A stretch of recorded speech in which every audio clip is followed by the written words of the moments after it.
number 10.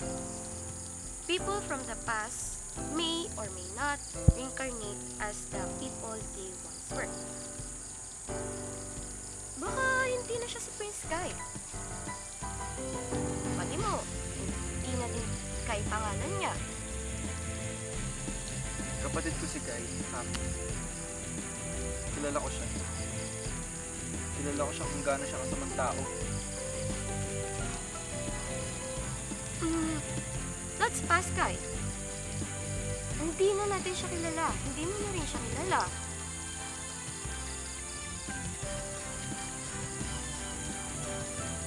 Well, gusto lang naman kasi kita ingatan.